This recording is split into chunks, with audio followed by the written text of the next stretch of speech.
Welcome to Truth Report, the show that digs deep into the stories shaping our world, often the ones mainstream media barely touches.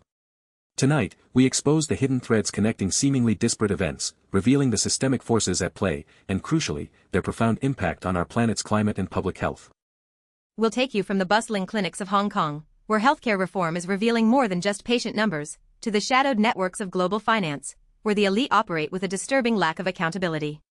We'll also examine how scientific understanding of our immune systems is evolving in a changing world. Then, we travel to Massachusetts, where a promising energy transition is underway, offering a glimpse into a greener future, before turning our attention to the devastating floods in Sumatra, a stark reminder of how historical choices can create future catastrophes. Each story, on its own, presents a challenge or an opportunity. But when woven together, they paint a clearer, more urgent picture of a world grappling with the consequences of unchecked power, environmental degradation, and the slow creep of climate change.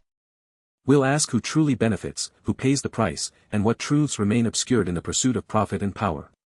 This is Truth Report. Let's begin. First tonight, we turn our attention to Hong Kong, where a recent overhaul of public hospital fees has sparked debate. The South China Morning Post reports that new data from the hospital authority suggests these fee increases are already having an effect on patient behavior. Indeed, from January 1st to 18th, semi-urgent and non-urgent cases at accident and emergency departments reportedly fell by over 21% year-on-year. Meanwhile, critical and emergency cases saw a slight increase of 7.7%. This indicates people are thinking twice before heading to A&E for minor ailments, perhaps due to the higher cost. On the surface, this might seem like an efficient way to manage an overburdened healthcare system, responding to an aging population, rising chronic diseases, and escalating expenditure. But beneath these statistics, we must ask, what are the deeper implications for public health, especially when we consider the growing pressures of our changing climate? Exactly. While the article focuses on fee hikes as a financial lever, we know that climate change is an increasingly significant driver of public health crises. Rising temperatures contribute to heat-related illnesses, extreme weather events cause injuries, and air pollution, often from fossil fuels, exacerbates respiratory and cardiovascular diseases, contributing to those very chronic diseases mentioned. So, are these fee hikes simply a band-aid solution, masking the systemic issues that climate change is intensifying? If access to public healthcare becomes more challenging, especially for vulnerable populations, how will Hong Kong cope with the inevitable increase in climate-related health issues? We're talking about more frequent heat waves, increased pollen seasons, and even new vector-borne diseases. The question then becomes, who benefits from a system where public health services are increasingly privatized or made less accessible? Certainly not the general public, especially those with lower incomes, who are often disproportionately affected by both climate impacts and healthcare costs. The wealthy can always afford private care, but what about everyone else? This reform, while framed as a cost-cutting measure, could inadvertently create a two-tiered healthcare system. It shifts the burden from government expenditure onto individuals already struggling, potentially forcing them to delay seeking necessary care. This is a dangerous precedent, especially in a dense urban environment highly susceptible to climate-related health stressors. It also deflects attention from the root causes of increased healthcare demand. Instead of tackling pollution sources or investing in climate resilience for public health infrastructure, the focus is on adjusting user fees. This is a classic tactic: privatize the costs, socialize the environmental risks, and sidestep accountability for climate inaction. Ultimately, without addressing the environmental determinants of health, including climate change, any healthcare reform will be inherently incomplete. These fee hikes might manage a budget, but they do little to prepare Hong Kong for the escalating health challenges posed by a warming world, leaving its most vulnerable citizens exposed.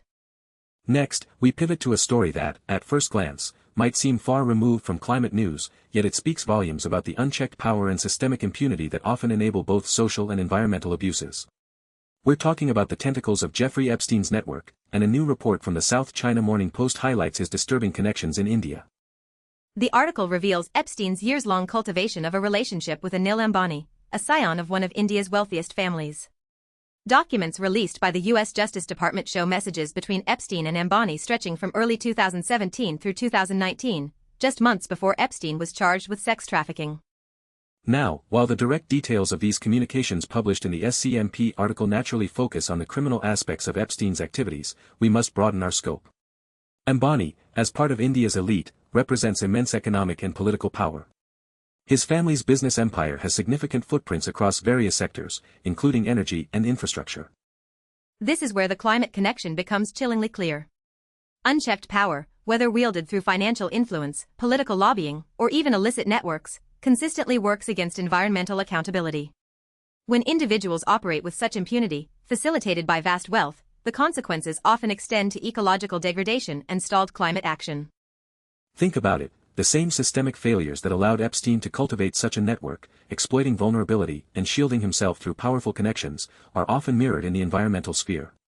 Wealthy individuals and corporations regularly leverage their influence to circumvent environmental regulations, push for fossil fuel projects, or resist sustainability measures. The Ambani family, like many global conglomerates, has significant investments in industries that contribute to greenhouse gas emissions. When a figure like Epstein, known for his manipulative influence, connects with such powerful individuals, it raises critical questions about the nature of these networks and their potential impact on global governance, including climate policy. We're not suggesting direct climate discussions in these Epstein-Ambani exchanges. Rather, we're highlighting the broader climate of impunity. When the ultra-wealthy are seemingly beyond the reach of standard legal and ethical frameworks, it creates an environment where environmental destruction can also proceed unchecked, without fear of true consequence. This exposé reminds us that the fight for climate justice is also a fight against concentrated power. It's about demanding transparency and accountability from those at the top, whose decisions, direct or indirect, have profound implications for the health of our planet and its most vulnerable populations. The Epstein scandal, therefore, isn't just about a criminal network. It's a stark illustration of how opaque power structures, fueled by extreme wealth, can undermine justice across multiple domains: social, ethical, and environmental. The global elite's actions, and their ability to evade consequences, cast a long shadow over our collective efforts to address the climate crisis. Our third story takes us to the cutting edge of scientific understanding, with an author correction published in the prestigious journal Nature. The correction pertains to a study on environmentally driven immune imprinting protects against allergy. Now, an author correction might sound like a minor detail in the scientific world, but the subject matter itself is profoundly significant for climate and public health. Environmentally driven immune imprinting refers to how our immune systems are shaped by the environmental exposures we experience, particularly early in life. The implication here is critical. As our environment undergoes rapid, climate-induced changes, from altered biodiversity and increased pollution to changes in microbial exposure, our immune systems are adapting. The original research, and this subsequent refinement, delves into how these environmental shifts might either protect against or exacerbate conditions like allergies.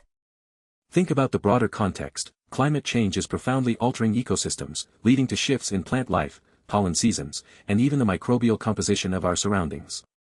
The hygiene hypothesis has long explored the link between reduced early life microbial exposure and increased allergic diseases in developed nations. This new research adds another layer. The correction itself, while not specified in the summary, often means a clarification, a reanalysis of data, or a more nuanced interpretation of findings. It underscores the complexity of understanding how intertwined our biology is with our environment, and how quickly that environment is changing due to human activity. What does environmentally driven truly encompass in an era of unprecedented climate disruption? It includes exposure to new allergens due to altered plant distribution, increased concentrations of existing allergens due to longer growing seasons, and the immunological stress caused by extreme weather events or displacement. This isn't just about seasonal sniffles. Allergies and autoimmune conditions are on the rise globally. If our immune systems are being imprinted by environments increasingly stressed by climate change, what are the long-term health consequences for future generations? Are we inadvertently rewiring our bodies to be more susceptible or, in some cases, surprisingly resilient? The scientific community's ongoing work, even in the form of corrections, highlights the urgent need to understand these complex interactions.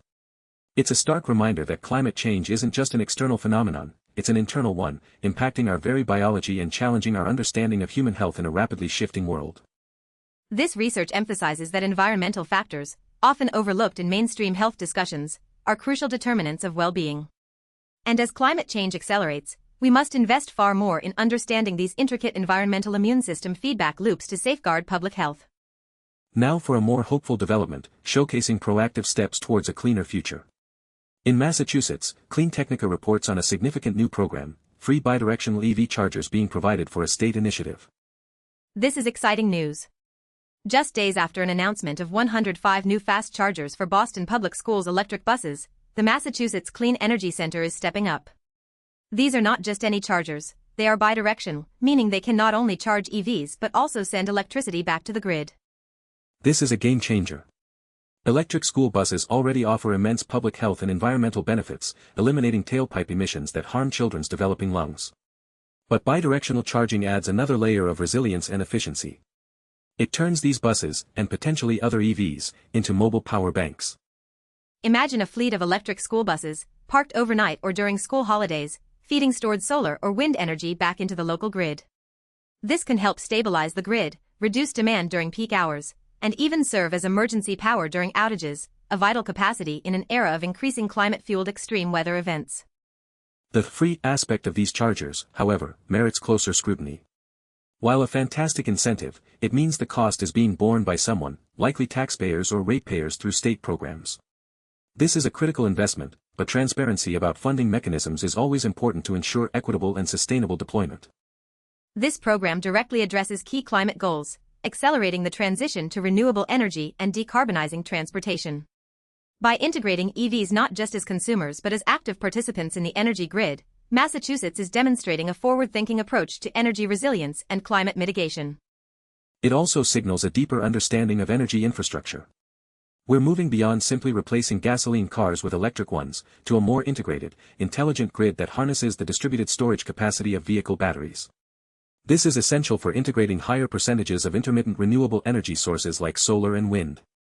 While a positive step, the question remains, how quickly can programs like this scale? And how can we ensure equitable access to these technologies, so that the benefits of cleaner air and energy resilience are shared by all communities, not just those with the means to adopt EVs or access state programs? This Massachusetts initiative provides a tangible example of how strategic investments and innovative technology can drive climate solutions. It's a blueprint for other states and nations, illustrating that public-private partnerships and forward-thinking policy can accelerate the transition to a sustainable, resilient energy future. It's proof that with political will and technological innovation, we can make significant strides in addressing the climate crisis, improving public health, and strengthening our energy independence simultaneously. This is the kind of systemic change we need more of. Finally tonight, we turn to a stark and tragic example of how past choices create present-day climate catastrophes. The Diplomat reports on how decades of damaging forest governance decisions have made Sumatra, Indonesia, acutely flood-prone. Decades of damaging forest governance decisions degraded landscapes, turning heavy rain into catastrophe, the article states. This isn't just about heavy rainfall, it's about human choices that stripped away natural defenses, leaving communities vulnerable to the intensified rainfall patterns now brought by climate change. This is a classic example of how extractive industries, driven by short-term profit, lead to long-term environmental and human costs. For decades, Sumatra's rich rainforests have been cleared for logging, palm oil plantations, and mining, often facilitated by corrupt governance and weak enforcement. The natural ecosystem of a rainforest acts like a giant sponge, absorbing heavy rainfall and slowly releasing it, preventing rapid runoff and erosion. When forests are removed, particularly on steep slopes, the land loses its capacity to hold water. Soil erosion increases dramatically, silting up rivers and reducing their capacity, leading to more frequent and severe floods. Who benefits from these damaging forest governance decisions? Primarily powerful corporations and their political allies who profit from the timber, palm oil, or mineral extraction. Local communities, often indigenous populations, are dispossessed of their ancestral lands and then left to bear the brunt of environmental disasters. The article implicitly points to a systemic failure, a governance structure that prioritizes corporate gain over environmental protection and community well-being. These aren't isolated incidents. They are patterns of exploitation that have been repeated across Southeast Asia and other resource-rich regions of the global South. And climate change is now magnifying these historical injustices. While heavy rainfall might have always occurred, its intensity and unpredictability are increasing due to global warming. When combined with a degraded landscape, the result is the catastrophic flooding we now see in Sumatra, displacing thousands and destroying livelihoods. This is a powerful illustration of climate justice. The global north contributes the most to historical emissions, driving climate change, while vulnerable communities in the global south, whose environments have been exploited for decades, suffer the most immediate and devastating consequences. The Diplomat's report underscores that these floods are not merely natural disasters. They are human-made catastrophes, a direct consequence of decades of unchecked deforestation, poor land use planning, and governance failures that have systematically undermined the ecological resilience of an entire island. For Sumatra, the past choices are still dictating its future. Unless there's a fundamental shift in governance, prioritizing sustainable land management, reforestation, and genuine community participation, these floods will only continue to worsen as the climate crisis intensifies. What we've seen tonight, from Hong Kong's healthcare system to Sumatra's flooded landscapes, through the murky waters of financial scandal and the promising light of green energy innovation, is a tapestry woven with common threads.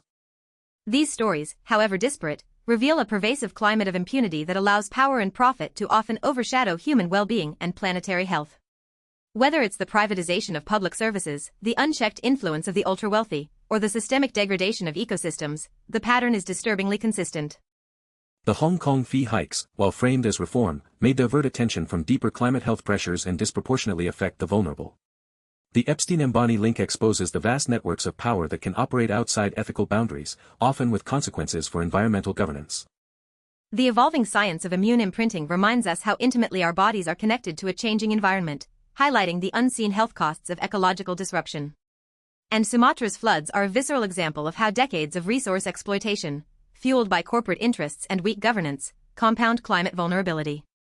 Yet, the Massachusetts EV charger program offers a crucial counter-narrative, that collective action, smart policy, and technological innovation can indeed carve a path towards a more sustainable and equitable future. It shows what is possible when political will aligns with the urgent need for climate action. The truth is, these crises are interconnected. The same forces that allow a financier like Epstein to cultivate a network of powerful figures, or that enable companies to clear rainforests with impunity, are often the same forces that obstruct climate action and exacerbate its impacts on ordinary people. The investigative journalism we strive for here on Truth Report is about pulling back the curtain on these connections. It's about understanding that our health, our environment, and our societies are all intricately linked. And the solutions, while complex, demand accountability from those in power. They require us to challenge systems that prioritize short-term gain over long-term sustainability, and to advocate for policies that truly protect people and the planet. We urge you to consider the implications of these stories, to ask tough questions of your leaders, and to demand transparency and justice. Our future depends on it. For Alex Truth, I'm Maya Clarity. Thank you for watching Truth Report. We'll see you next time.